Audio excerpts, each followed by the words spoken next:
under arrest. No, you know what? Oh, no. Right over here. It's not, no, you know what?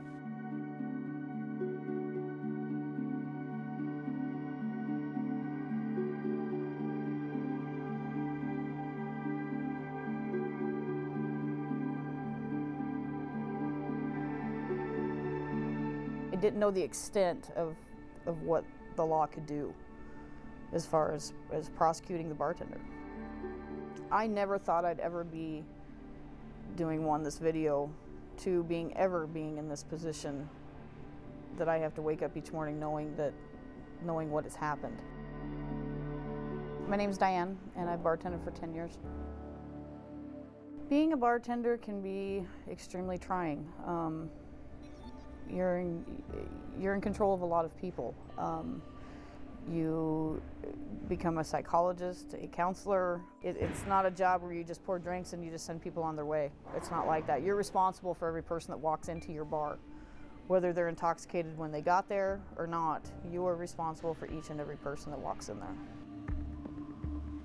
I have on my shoulders the fact that an employee here left and not only killed himself, but killed a highway patrolman.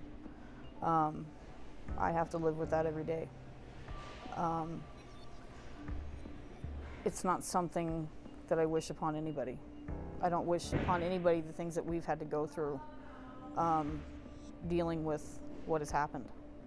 It's been a horrible, horrible tragedy, and I don't wish it upon anybody.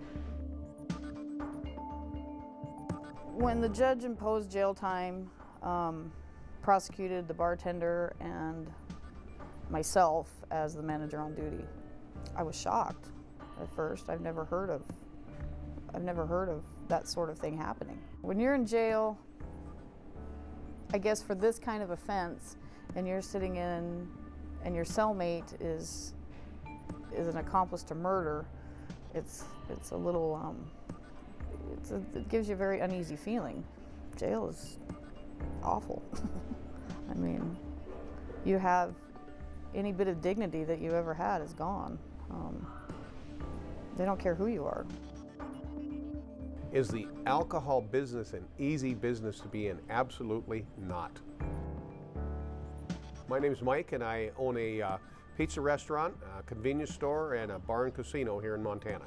I've been in the bar business since the late 60s, off and on, and grew up probably with a lot broader view of what was allowed and what wasn't. This job is not just a job. This job becomes something that can put you in a serious pickle if you don't conduct yourself appropriately.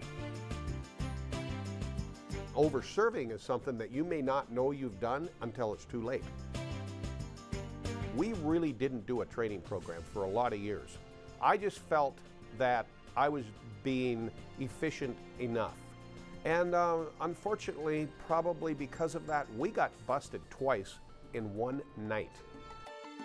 Why should you care? Because that's Mike's problem. It's really not Mike's problem. They are liable as much as I am. Legally, financially, and that would be, in this economy, disastrous for a business like mine that doesn't have $1 million deep back pocket. They could face jail time. I'm Colonel Mike Tooley, Chief of the Montana Highway Patrol. Our troopers are on the highways of Montana, and what they see every day are not only DUI drivers, but also the results of DUI, which is death and injury to our citizens. If a Montana Highway Patrol trooper pulls somebody over and they fail field sobriety test, they are going to jail. They will not be overlooked. They will not be driven home. We will not call somebody to come pick them up. We'll take them directly to jail. I'm Michael Berman with the Montana Highway Patrol. 5-3 checking locals out of Missoula. Subject is on conditions for driving under the influence. What happened there was Trooper Solois made a traffic stop for DUI, and what he did was what we call the standardized field sobriety tests, and that's a set of roadside tests we use to help to determine if a person's under the influence. But I'm not going anywhere, sir. You're not going anywhere? No, I'm not going to leave here. Okay, turn around, sir. You're under arrest. No, you know what? Oh, no. Right over here. It's not no, you know what. Keep your head right where you're at. You can't tell him no, you're not going to go places and then turn around towards him. Just stay relaxed and let him handcuff you. Okay. All right? Yeah. Let's be careful of your glasses. I'm going to pull them off, okay?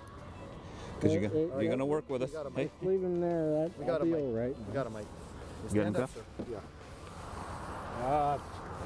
You got to be careful with what you say and what you do, okay? Yeah, Take a step to the right, sir. I understand, sir. Okay, take a step to the right, okay?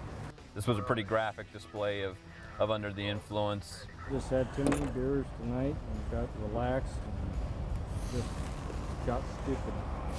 My opinion is this gentleman's driving would have been very bad, and we would have put the public at a great risk.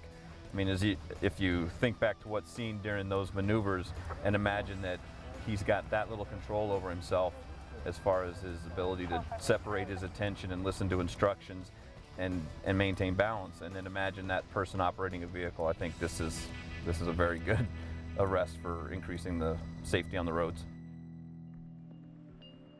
The most important thing that you can learn is that you as a server can make a difference. As a professional, you can make a difference in the lives of Montanans by helping to save those lives, while at the same time helping people responsibly enjoy themselves.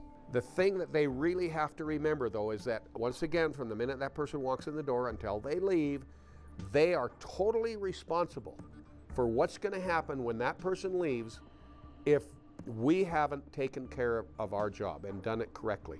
Well, I think one of the biggest things is to, they've got a lot of experience with seeing people drink themselves, and to just trust their instincts. And if they see that person that they think has had too much, be willing to cut them off, and I can save a life as easily as I can. Time heals all wounds. Things will get better. It will never go away. That's why I want to do more as far as things like this, to make people aware of what can happen.